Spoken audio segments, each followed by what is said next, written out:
Welcome to the Tech Talks Daily Podcast, where you can learn and be inspired by real-world examples of how technology is transforming businesses and reshaping industries in a language everyone can understand. Here is your host, Neil C. Hughes. Welcome back to the Tech Talks Daily Podcast. Now today I want to tackle a topic that affects each and every single one of us. Of course, I'm talking about cybersecurity.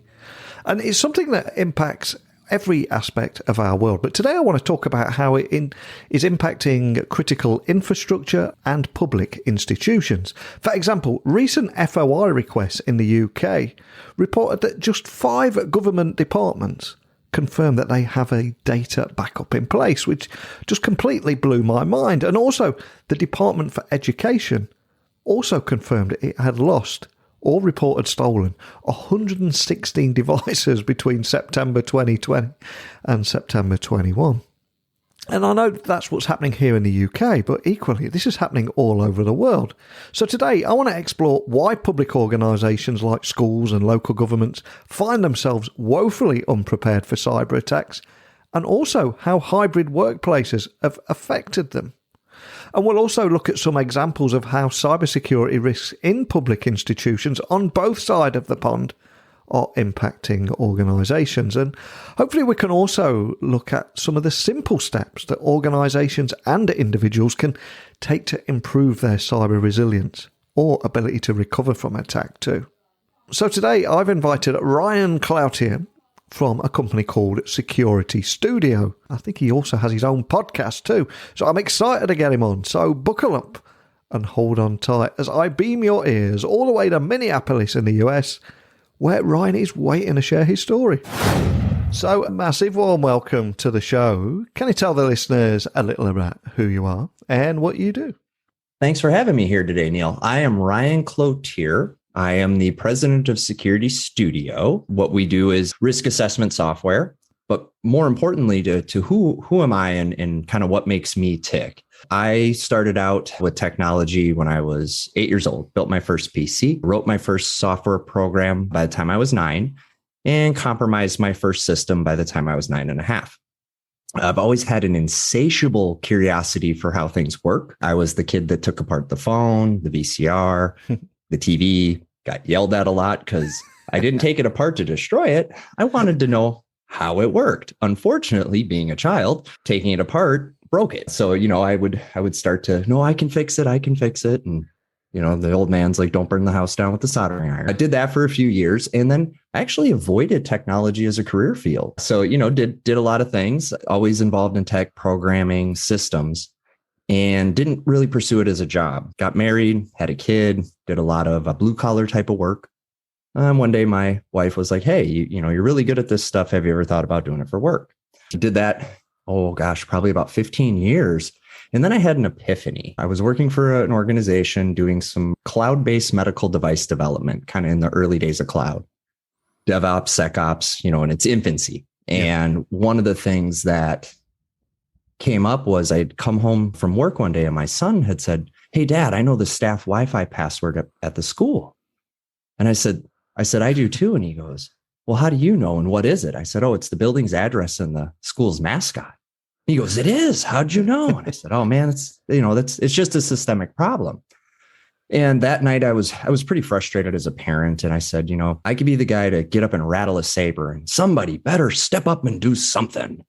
Or I could just be the guy to step up and do something. And so that was a very pivotal moment in my journey that kind of led us to today. And that next day I put in my 2 weeks notice and I began my journey of really trying to serve underserved communities, small rural schools, urban schools that are underfunded, which then, open the doors to various nonprofits and charitable organizations. And what I found was one day of service to helping someone in need who couldn't, through any number of reasons, financial or time, be able to get that help. To be able to do that was more fulfilling to me than all the career accomplishments to date, all the pay raises. It all paled in comparison. So that's what I'm all about now is how can I be of service? How can I enrich people's lives through the knowledge and technology that I have? And I happen to be fortunate enough to have an area of specialty and expertise that is very, very in demand and very needed. So I know it's probably a long-winded answer, but that's a little bit about what makes me me. No, that's amazing. What a fantastic story. And I had a very similar epiphany myself, having spent 15, 20 years in IT. And that's kind of what put me on the path that I'm on right now and serving others. And of course, your path led you to cybersecurity. And cybersecurity is a crowded market. So can you tell me about Cybersecurity Studio, what it is that makes it a little bit different from other solutions too? Yeah. So Security Studio as a business, our primary objective, first and foremost, is to put our mission before money, or to put the protection of those we serve before profits. And that's a bit unusual. A lot of people confuse that with in place of money. And, so it starts with our culture. That's the first thing that makes us different, is we are very service oriented. It's more important to help, and then we'll figure out the T's and C's and the dollars, later on. Yeah. What we identified was the biggest challenge that we see in cybersecurity that we help solve is we simplify risk and talking about risk to non-technical people. Cybersecurity people are generally very intelligent, lots of fancy words and terms, but unfortunately, they also tend to struggle with communicating to business leaders and stakeholders and just regular everyday people. And so we identified that gap and we said, well, we've got a really creative way to solve it. So what we embarked on was creating a risk assessment platform that can take, an organization from absolutely nothing to a defensible, insurable, actionable plan in about 2 hours. And then that's kind of our secret sauce is we help simplify it. It's not gimmicky. Everything is scientifically based. So, a lot of other folks in the market want to make you feel good. We actually want to move the needle for you. And I think that's our biggest differentiator is we don't tell fairy tales about what our product does. We don't do that kind of that hype marketing or make those promises of, buy our product and you're completely secure. Buy our product and we'll make the hard work you have to do a little less painful, right? Because at the end of the day, it's hard work. So what makes us different is simplicity, speed, and really it's an organization built by and run by people who genuinely care to help you and improve the quality of your cybersecurity program. And I think there are a few similarities in our stories because, again, one of the things that put me on this path, I was the IT guy. I was attending meetings with multiple stakeholders from, finance and HR and marketing, etc., and IT. And whenever the IT guy opened his mouth, everyone started thinking about what they wanted to eat at night or where they were going at the weekend. Everyone just kind of switched off, and it almost felt like I was the only guy in the room that could see it. So I wanted to be that bridge and almost simplify technology, put it in a language that everyone can understand. And that's one of the reasons I started this podcast too. And if we look at cybersecurity, again, a notoriously complex topic there, and it's quite intimidating and daunting for many business leaders or anyone outside of tech. So can you tell me more about your mission to simplify cybersecurity? Absolutely. So the idea is, risk is relative. And this actually, I'm going to touch on a concept that I kind of pioneered, which is this idea that humans are analog and we're trying to navigate this digital world we've created. And there's an inherent incompatibility when it comes to risk. Physical risk causes physical response. So if that to quote your side of the world, if that lorry or over here, that semi-truck gets too close to you on the roadway, there's a physical reaction. Your chest tightens, your heart speeds up, clammy palms, right? And so it's very easy for us to identify physical risk. Actually, human beings are natural risk detectors. That's how we stay alive. As soon as we get to the digital world, though, that risk is hard to perceive. It's removed a layer. And so, along comes cybersecurity and we say, well, what you got to do, to prevent the ransomware, the malware, and we got to do all this threat profiling and indicators of compromise and all these other terms that don't actually sound like risk to me as a human. So what we've set out to do is to simplify that is said, what is something that's easily understood that isn't necessarily physical? And the answer was credit score. So financial credit score. That is pretty universally understood that the value of that number sequence indicates a level of riskiness. We said, what happens if we apply that same concept to cybersecurity? And instead of talking about all these technical things that are only relevant to technical people, what if we still did that because we have to, but now we created a way to talk to the business in terms that make sense to them as a business so that we can better empower them to make risk decisions? Because it isn't IT's job to make those decisions. It's the business's job. And then so that we embarked on that and created a very simplified, easy to digest and understand methodology and scoring to help technical folk and business folk communicate in a common language so we can make good decisions about risk and then take the appropriate actions that come from that. And a few moments ago, you told me a great story about knowing the staff Wi-Fi at your son's school, and you both managed to get it there. And I think that's a great way to set the scene for today's conversation. So can you tell me a little bit more why public organisations like schools and local governments, etc., all find themselves woefully unprepared for cyber attacks, and also how hybrid workplaces are affecting them too, because the game is changing and evolving before our very eyes, isn't it? It absolutely is. As we all collectively live through 2020, that whole pandemic, work from home and learn from home and all the remote learning, the biggest challenge goes back to, perimeter security doesn't exist anymore. So this idea that as long as I'm inside the building, everything's fine. Well, that doesn't exist. We're all over the place. Half of our environment is running in some cloud provider, or it's a software as a service solution, or we've extended that out.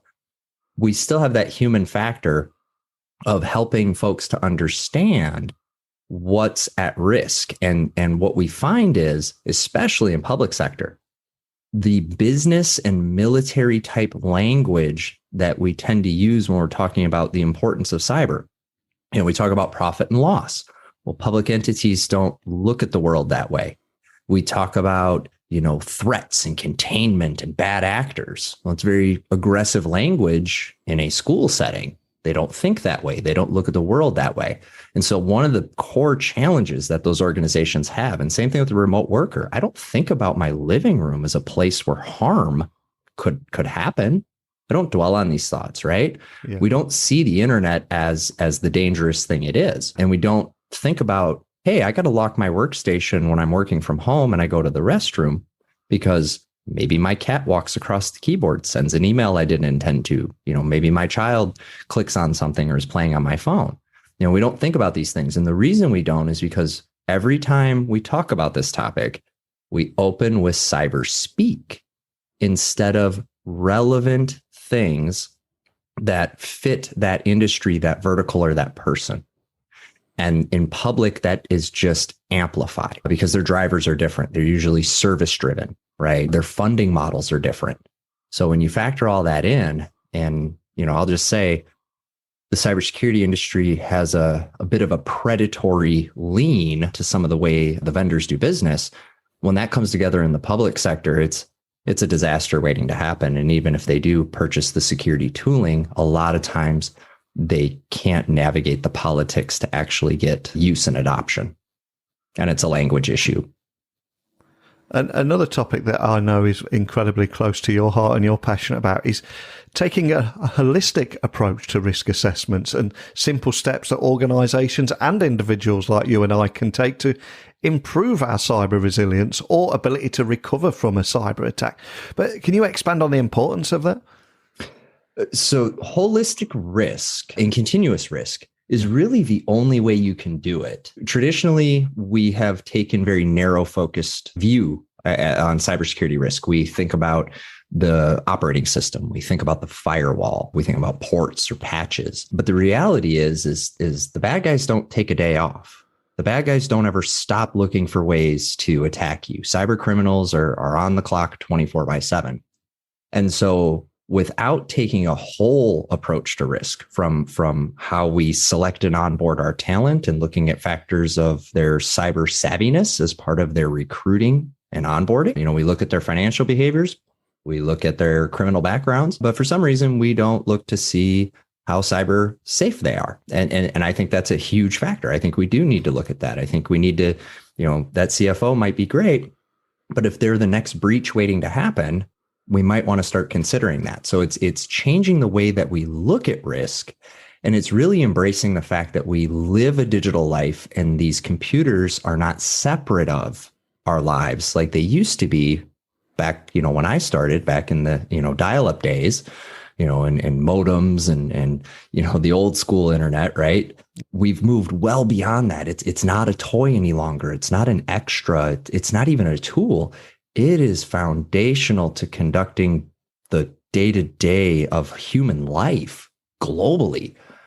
We've got to pivot to that and start to look at those risks holistically. So for example, my actions at home on my home router, if I'm also doing business from my home, could have a negative impact on my business. And if my business is, say, medical, that negative impact could potentially extend to the patient and cause a health, life, or safety event. And so by looking at it holistically and not just saying phishing emails or avoid ransomware, don't click links, but starting to think about the digital twin, if you will, of the physical thing. Now we can take a holistic look at risk, and it actually makes it easier to manage it when we do it that way, because we're no longer looking at it as a separate function of what we do, but as a core function that supports what we're already doing in managing risk with. So that's why I say holistic is so important, because it isn't just one or two things that we need to be looking at. It's how are we approaching using that digital component in our physical world? How are we, we think about IoT stuff. We hear a lot about that. So what does the remote workers IoT device have to do with my corporate security? A lot. What does the remote worker know about their responsibilities to secure that device? Very little.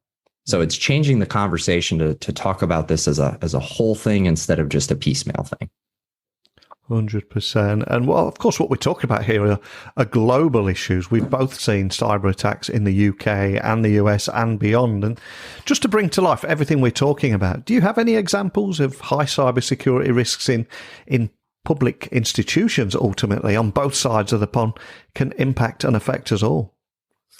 I would say critical infrastructure is of a high concern for everyone. I can highlight one here in the States that just hit the news. For example, our emergency alert system is very at risk of being taken over. And that's a bit scary because, misinformation on a system like that could, cause public panic. Yeah. Pandemonium, if you will. So I think it's communication systems are very at risk. Emergency services communication systems are very at risk. And the industrial controls, right? The operational technology that keeps the water flowing and safe to drink, that keeps the lights on. Those technologies are at an incredibly high risk right now. And I think that's probably the most pressing issue that we're not talking about as much as we could. That is most likely to have an immediate impact beyond just a ransomware event or a financial headache. And we've seen some examples of it already. For example, with the pipeline here in the US, when we had our issue with the gas pipeline. And, we've seen some of the stuff in the war in Ukraine start to spill over as well. And I know that, in the UK, there's been a little bit more of kind of that activity because of physical proximity. But that's the big stuff we're hearing a lot more about and really keeping a close eye on. Yeah, I'm glad you mentioned that, because one of the things that I read recently, I think it was something like 70% of the UK's critical national infrastructure firms have actually seen a huge increase in cyber attacks since that unrest and the conflict in Ukraine, which I think was in March. But we're seeing more and more conflict around the world every day. It's only going to increase, isn't it? And when we're bringing state actors into play, it changes the game again, doesn't it?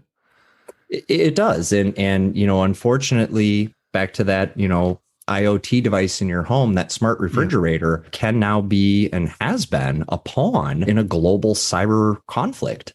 And, that I don't think the average citizen yet is fully aware that their at-home security habits actually have a meaningful impact on the global cyber warfare stage. And I guess the big question is, what can public institutions and any business in that critical infrastructure space, what can they do better to protect themselves from risks like this? It all starts with the foundations and the fundamentals. It's the not it's not sexy work, right? It's the hard work of what do I have? What is it doing? Who has access to it? How do I tell what's coming and going from it? And have I done enough to limit how exposed it is? Every business that we interact with, whether they're public, private, the biggest to the smallest, still seem to have some challenges with things like asset inventory. Knowing what's actually on the network, focusing on that does more to improve your security and reduce your risk than any of the other activities that come after that. And I'm curious, you're having conversations with businesses all over the world. And are there any trends in the kind of challenges and topics that they're coming to you and asking for your help with? I would imagine there was at least a top 3 there of FAQs that come your way. But what are they? Number 1 right now is insurability. Yeah. There is a shift in the insurance industry. It is becoming increasingly difficult to get coverage, to keep or maintain that coverage. And if you do get it, it's generally coming in at a price point that is uncomfortable. So number 1 is insurance. So there's just a lot of new requirements, deeper questions. We have some new legislation here in the States as well, requiring a greater depth of detail. The next biggest one that we hear about is, resiliency. Making sure that when the event happens, they have they're able to navigate it. They have enough of the right plans and tooling and redundancy, if you will, to kind of navigate a cyber attack in a not catastrophic way. And then the third one is future proofing. Quantum is right around the corner. I'm getting a lot more questions about quantum and encryption and quantum networking and I can tell you when I, took apart a rotary telephone in, 1989 that I didn't think I'd ever be having to learn, quantum mechanics and physics, but hey, that's where we're at today. So it's a lot of, what comes next? AI is another, AI and quantum kind of get lumped together a lot of times, but it's that what comes next kind of conversation, because we are at that edge now of the next kind of big leap in technology, from a material sciences, from a physics and understanding of physics, as well as just the capabilities that are being unlocked through things like quantum that have a direct impact back to the security of things maybe we did in the more traditional binary way. So encryption, big topic. And I would suspect that this is keeping you all incredibly busy. So how are you helping them overcome these challenges? Because there's so many different areas, isn't there? There is. And so the way I like to start everybody out is, here's the mountain of cybersecurity. Now we're not going to focus on that. We're going to look down at our feet. We're going to see where we're standing on the path. And we're going to take our first next step in that direction. And we're going to keep doing that until we get to the base camp. So if I'm using, climbing Everest as an analogy here, let's walk the path to base camp. Well, if you know anything about Everest, base camp is not at the bottom. It takes a while to get there. And then when you get to base camp, then, you're ready to go up to that next level. So it's helping them to ground themselves, find some calm in the chaos, grab onto that next most achievable, practical thing. Let's take that step. And then every day after, let's take one more step towards the goal. Organizations that take that approach tend to get to that base camp much faster. They tend to not spend as much money or need as much complexity to achieve good cybersecurity. Organizations that are just checking a box of compliance tend to spend a ton of money, get compliant. And then when we get the call, we take them right back to the start line and say, okay, well, starting with the basics, let's take that first next step. So I would say keep it small, keep it simple, keep it focused. Most importantly, do something. Whatever you can do that. There will be a new thing tomorrow we have to deal with that we don't know about. So we don't want to get lost in that. We want to stay focused in what can I do now that actually helps reduce risk, improve security, ultimately, and most importantly, protects the people that I serve. Absolutely love that. And we started the podcast talking about your origin story, what put you on this path. And as we come to a close, I always ask my guests to leave everyone listening with something that has inspired them. So we've got an Amazon wish list full of books that each guest will add a book to that list. Is there a book that you would add to our Amazon wish list? And all I ask, is there a story behind your choice too? I thought about this and I had an original answer, and in real time, I'm going to pivot on it, but I will give my original. My original was 1984 by George Orwell. There was something in my head that clicked when I read that, I was like, I feel like this could become real one day. And as I look around me, I'm like, I thought it was fiction, but actually probably the one that was more impactful is actually the book our founder wrote, which is what led me to find him in the first place. So this is long before I ever worked at a security studio. And it's a book called Unsecurity. And the idea is that we don't speak a common language. And until we can solve that, the rest of these problems will continue to exist. And so it really helped me to start to think differently about how I was engaging. And that really was key to kind of my next steps in growth, if you will, of how do I become more impactful as a security professional? How do I help the business more? So I would highly recommend it. It's Unsecurity. Author is Evan Francine. Great book, lots of insights, some colorful language. Definitely a geek, but also a geek that is very in touch with his human side. Awesome. Well, I'll add that to our Amazon wish list. I'll check that out myself. And funny you should mention 1984. I mean, it was, as you said, a fictional book warning us about sleepwalking into a dystopia. But you look around, it's almost like some people treat it as an instruction manual, isn't it? It is. I believe Orwell at one point had said it was intended to be, I'm paraphrasing, it was intended to be a cautionary tale, not an instruction manual.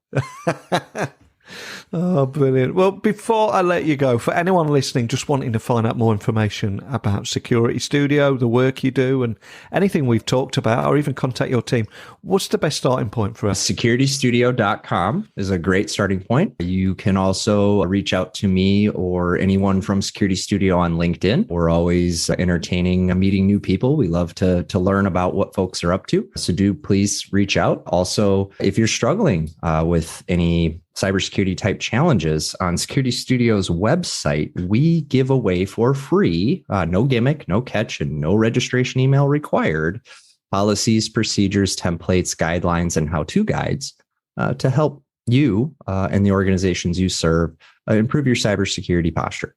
Fantastic. Well, I'll have the links to that so people can check you out nice and easily. But a big thank you for coming on today. I love chatting about the importance of taking a holistic approach to things like risk assessments and the simple steps that organizations and individuals like everyone listening can take to improve their cyber resilience or ability to recover from a cyber attack. But more than anything, for sharing your very personal story and also leaving it with a great book to inspire listeners too. Just a big thank you from me for joining me today.